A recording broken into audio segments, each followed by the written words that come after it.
Assalamualaikum warahmatullahi wabarakatuh. Salam sejahtera untuk semuanya. Saya Pak Ali dari Inside Chamber nomor 2 sekarang. Nah, mengerjakan soal seperti ini yang penting kita baca hati-hati ya, kita pahami maksud soalnya. Kemudian kita tentukan rumus yang paling sesuai. Nah, seperti itu ya. Untuk nomor yang lain bisa dilihat di playlist ini. Dengan menggunakan playlist maka pembahasan bisa dapatkan secara urut dan beruntut. Linknya ada di bawah di kolom deskripsi. Nah, kita kerjakan sekarang. Pertumbuhan penduduk biasanya dinyatakan dalam persen. Ya, misalnya pertumbuhan penduduk adalah 2% per tahun. Artinya jumlah penduduk bertambah 2% dari jumlah penduduk tahun sebelumnya. Nah, ini merupakan pembukaan dari soal. Ya. Jadi soalnya baru di bawah lah.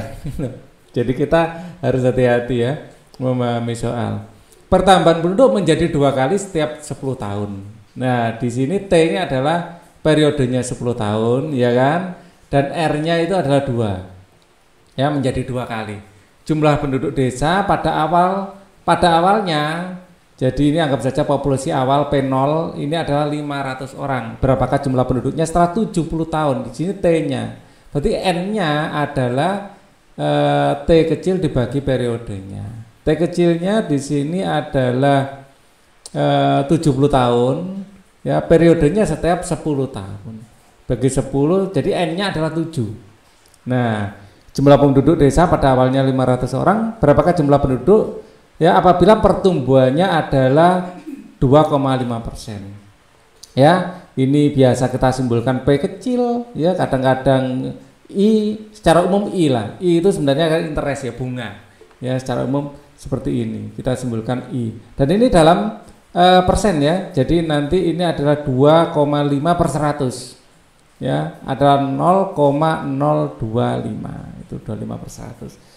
Rumus umumnya ya, anggap saja kita pakai P ya. Jadi hurufnya terserah ya. Kadang-kadang pakai M, kadang pakai P, kadang macam-macam. Intinya seperti ini. Jadi P adalah P0, dari P0 adalah populasi di waktu ke 0 atau mula-mula, ya, bukan PO ya, ini bacanya P0 ya, kalau PO purchase order. Yang sudah mengerti purchase order bisa komen.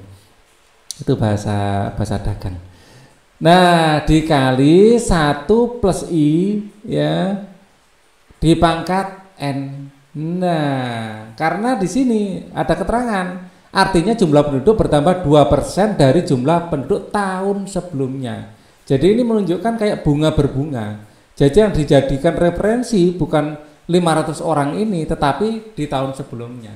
Jadi jumlah penduduk yang tahun berikutnya itu menjadi referensi untuk perhitungan berikutnya dan seterusnya. Jadi itu termasuk pertumbuhan atau kita biasanya dalam istilah sehari-hari itu istilah bunga berbunga kalau dalam perbankan. Sama. Ya, sistematikanya sama, hanya saja diaplikasikan dalam kependudukan gitu aja. Nah, di sini tinggal masukkan sekarang P0-nya adalah 500. Ya, 1 tambah 0,025 dipangkatkan N-nya adalah 7 tadi. Ya, berarti ini adalah 500. 1 tambah 0,025 adalah 1,025. Dipangkatkan 7. Kalau sudah di sini kita mending pakai kalkulator ya. Di sini 1,025 ya, pangkat X pangkat Y ini ya, pangkat 7 ya. Nah, 1,88 sekian ya, 1,88. Jadi 500 dikali 1,88 sekian ya. Ini langsung saja saya kalikan 500.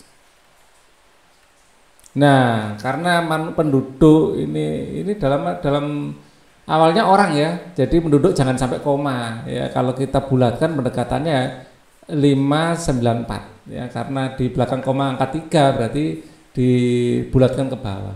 594 orang ya, di sini orang ya, di sini orang gitu. Oke. Jadi sekali lagi di sini N-nya adalah 7 setelah 70 tahun ya, karena di sini setiap 10 tahun pangkatnya adalah 7. Oke. Sekali lagi 1,025 dipangkatkan 7, saya pastikan tidak ada kesalahan ngitung, betul ya, kali 500 ya, kali 500. Oke, sip. Kita akan lanjutkan pembahasan berikutnya di video berikutnya. Thank you for watching. Ya, ini interestnya sama ya, oh sama ya. Thank you for watching. Wassalamualaikum warahmatullahi wabarakatuh.